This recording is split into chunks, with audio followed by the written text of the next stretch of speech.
Destin Ones, welcome back to the arcade. Listen, after coming off that crazy Phantom Blade Zero Year of the Snake trailer yesterday, I have rewatched that thing like 10 times over and over. I've watched other reactors that I watch as well too, and I am still blown away. And thank you so much. Over on my Bilibili account, it's over 70,000 views. On my YouTube account, it's over 10,000 views. On Red Note, TikTok, Instagram is all over 3, 4, 5, 10,000 views across the board with absolutely insane. I lost a lot of sleep, but it was so worth it. But with that comes hundreds and hundreds of comments telling me, and this means the formation of the Big Dipper. I have so many different comments telling me about some deeper meanings of some of these things. And I love doing deep dives or doing like breakdowns and Easter egg hunts and lore diving on some of the games that I truly love. Phantom Blade Zero, I did a story lore video about 2 or 3 months ago that I'm going to link in the description below that gives the full history of Soul Frame all the way from Soul to Phantom Blade Executioners, the entire thing. And now I think it's the perfect time because so many people seen that gameplay, and I saw a few comments saying, well, I'm not connected to the story. Who is this guy? Well, I did the full breakdown on that, but today in particular, we're going to be talking about 10 details, 10 to 11 details of things that you missed in the trailer or things that I found out about the trailer that you probably wouldn't know just from watching the trailer, because I didn't know. A lot of these, most of these came from comments that I found. So if I'm able to give you credit and screenshot you, I will do that. So please drop a like on the video. My editing may not be as nice on this one because I'm pressed for time. I have my Assassin's Creed Shadows preview that's due for tomorrow at 11. Please be on the lookout for that. But I do have to say this, me maintaining the YouTube channel and now having a Bilibili account and trying to use the Chinese subtitles in my editor, it only offers me traditional Chinese subtitles. It doesn't offer me simplified Chinese subtitles. So I may just let Bilibili automatically subtitle my videos for me, but people on YouTube also has been liking me adding the Chinese subtitles. Listen, I'm American, I'm black, and my whole life, all I've known is Japan culture. From the time I was a kid up until now, samurai and feudal Japan, that's all I know. So now me learning about Chinese culture, this is a complete 360. So if I say something or I do something that may offend you, obviously I'm not trying to. Y'all know me, I'm here for the vibes, I'm here to make everyone feel good. But I get a lot of comments saying, well, no, that's a katana, and that's not a Chinese sword, or wuxia, not martial. Like, bruh, I don't know, man. I'm trying to learn and respect everyone's culture, but I'm going to get stuff wrong because I don't know. So please just let me know in a nice way. Hey, this is this, and boom, I'm going to know it. Then I'm going to correct it on the next video as I've been trying to do. But this is overwhelming. The only reason I made that Bilibili account is because literally hundreds to thousands over the last few months have told me, make a Bilibili account. So I've done that. So it's going to be some hiccups here and there. It's not going to be perfect, but over time, the more I learn, the more we're together, the more we get to know each other, the better it's going to be. So we're going to help each other and it's going to be cool. So as for my YouTube channel, you know the vibe, baby. Listen, I appreciate y'all. Drop a like on the video. Subscribe to the channel. We're getting close to 100,000 members, 100,000 Destin Ones, 100,000 free party members for the OGs. I appreciate y'all. Without further ado, let's get into it. All right, so we're gonna start from the top, and as I get to a section that I'm gonna pause and give you a quick breakdown, I have my yellow cursor here, and we're gonna start right here. Beware of the 7 stars and their sword formation. Together, they have slain countless evildoers, but now they are dark and hollow, just like their faces, a nameless survivor. Now this is gonna be real important for the next few minutes.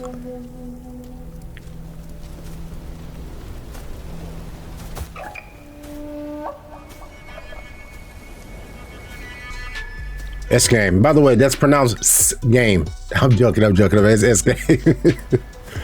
Before, I just want to stop right here. So of course, for those who don't know, this character name is Soul. He has a set amount of days to live because he has a condition like a plague. So he's on the search for a cure, and after the time runs out, he's going to die. So he's going through these plague disease towns trying to find a cure. Now in my story lore breakdown, you will know that in this, that Soul Frame himself, the writer and the creator, when he was in college, he did a 2D pixel art with soul as the character. It's almost some of the same images side by side that I did in the video, but I kind of give you a hint here. So this is him 20 years later making his dream a reality from a little 2D pixel character with the same style, the same sword, and the whole thing, same name up until now. So this is a dream realized. Again, I'll pin that lore breakdown down in the description below because it's extremely detailed and I don't want to spend 20 minutes on that and I've already talked about it. Let's continue.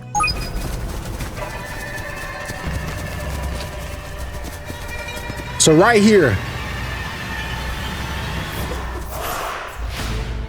this right here, so it's two things I want to talk about real quick. So, and what the Hollow Faces just did, it's called the 7-Star Swords Formation. This is famous in Chinese culture that they formed a Big Dipper, and also it's a nod to Jin Young, who apparently all the wuxia games and stuff is based off his novels and his books. So this is like a double Easter egg with the formation. Now again, I don't want to get into all the details about the 7 Stars Formation and the Chinese mythology because I'm going to be wrong. But what I do know is this is a nod back to that because I've got that comment probably 300 times between Billy and YouTube. And this showing captured on PS5 goes to an article that one of the best and most prominent journalists in China who actually stays in China, his name is Daniel Camilo here. He put out this tweet here to kind of clarify. Xenoblade Zero received funding thanks to Black Men's Wukong's success.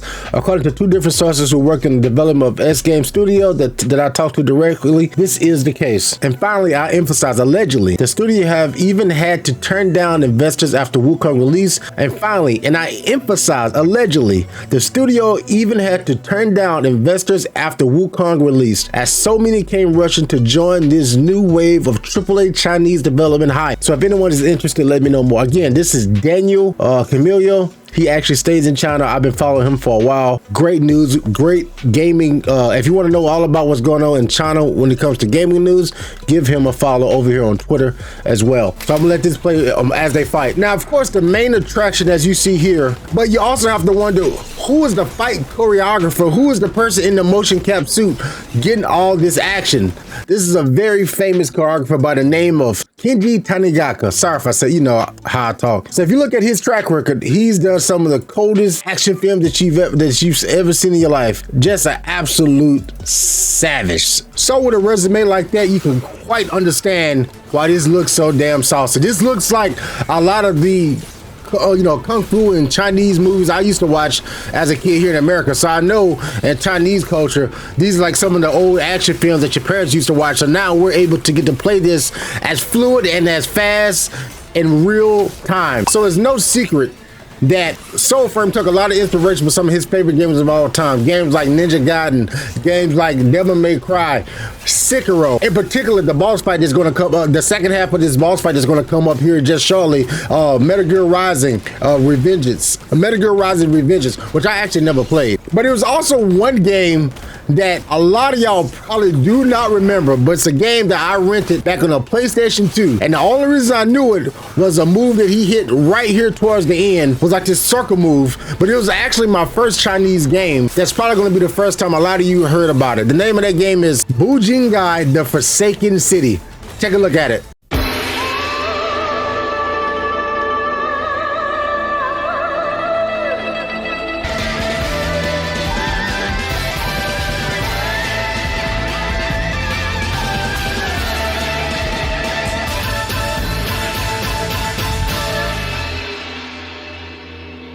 Now, as you can tell, at least for me, I see more of Phantom Blade Zero or Shadow Blade Zero in that game right there than I do in Devil May Cry or Sekiro or any of these games that a lot of people are mentioning right now.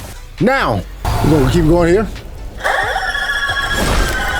That sound right there was one of the creepiest sounds I ever heard. I was told by Mr. Lee Mon. Now, it was a few people that mentioned this, but he was the first one that actually gave me a full breakdown that this music, this rock music, is actually played by a traditional Chinese instrument, the erhu. It's a horse and sharp, and it's suited for rock music. It's so handsome. So I checked it out, and it looks really, really cool. This is in the Museum of Fine Arts in Boston here, but it looks like a really cool instrument. So apparently that's what's being used in this sequence here. Now, once this started here, it was balls to the wall. Because there's a couple things here. Whenever the music started blasting, I instantly started thinking about Doom Slayer, and how the music there is like hard rock and stuff like that. But of course, the number one comment I was getting like, hey, that this is taken directly from Metal Gear Rising: Revengeance. And of course, Soulframe has stated how much he loved Metal Gear. And they said exactly it was a boss fight in the game called the Monsoon boss fight. Looked just like this, and there was direct inspiration. Check it out.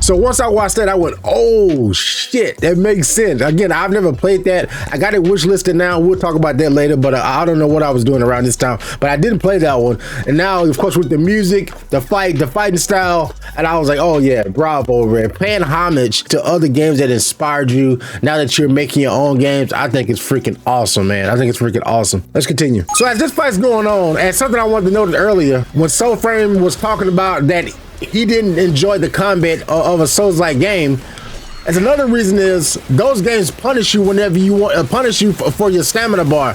Now, I don't know what this bar is here, but I know it's not the stamina bar. I think it's the cooldown bar for some of your effects that you have, because you have multiple weapons here. So this way you can fight and spam all you want to without having to worry about your stamina going out, because it's a game out now called The First Berserker, and they've made significant improvements. However, the stamina bar on the original tech demo was terrible. You couldn't do anything, and it's so annoying. So having a game like this that's fluid and looks really cool, and you don't get punished for using your stamina, is a big W. And I think it's going to be a big it's going to bring in more gamers that want to play this game, because he did say this is going to have difficulty set. It's not going to be like a Souls like where you don't have a way to make it on easy mode or difficult. You're going to be able to set your own difficulty as well, which I think is great, because during Wukong, if I was able to put that game on easy, I would have. Trust me on that.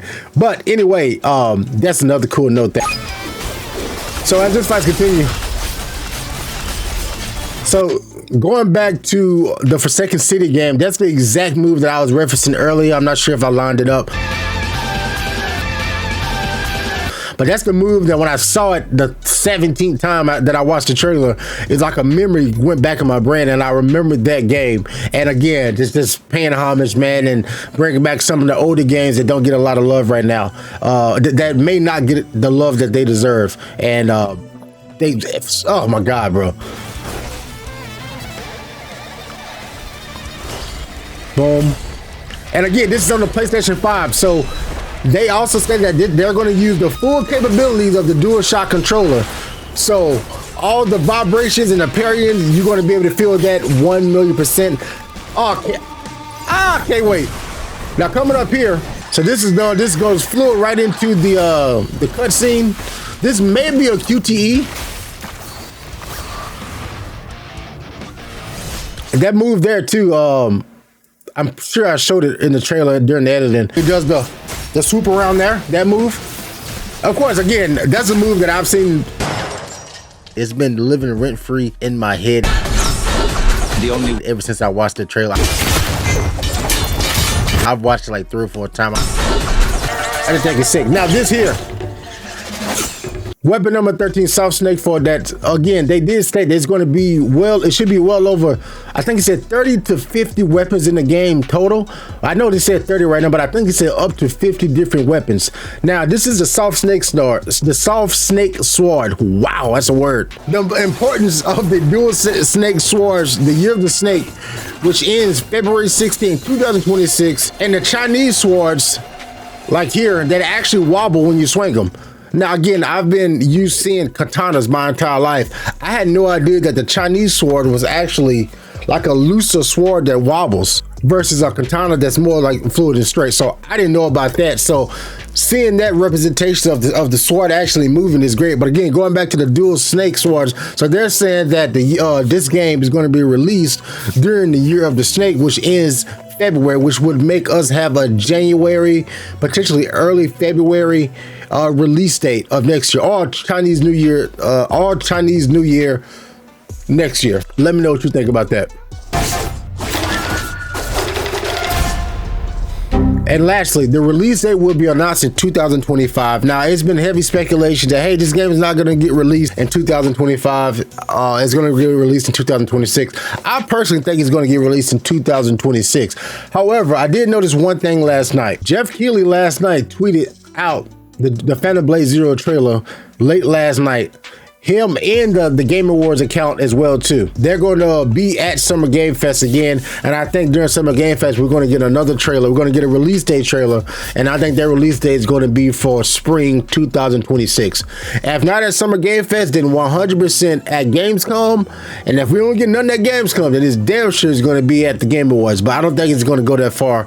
I don't think they're going to wait that far into the year in order to announce the release date. I'm thinking Summer Game Fest at Jeff Keighley's show, because that's why he's hyping it up. That's why he hypes up anything, because he's a businessman, and yeah, that's what's going on there. To do it, that is your 10 to 11 things that you may have missed or you may have not known. Now, in the midst of all this, I want to say thank you everybody that's commented.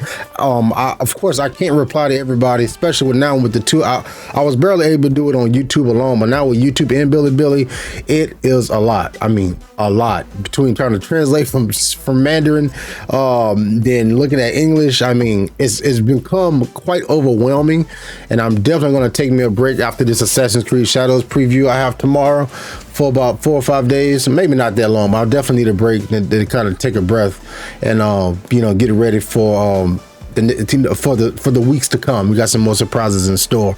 But with that being said, if I missed anything, of course I know I did, please let it be known down in the comment section below if you got any more details that I didn't say. Now, if you did learn something new or found out something or heard me say something that you already knew that no other YouTuber has said, please drop a like on the video, and I appreciate y'all. I love y'all, destined ones. And this is just the beginning of the year. It's January 2025, and we're off to a hot start, and it's only the beginning. I promise you that. Phantom Blade Zero, Year of the Snake. Where's my? Till next time. Be safe. I love y'all.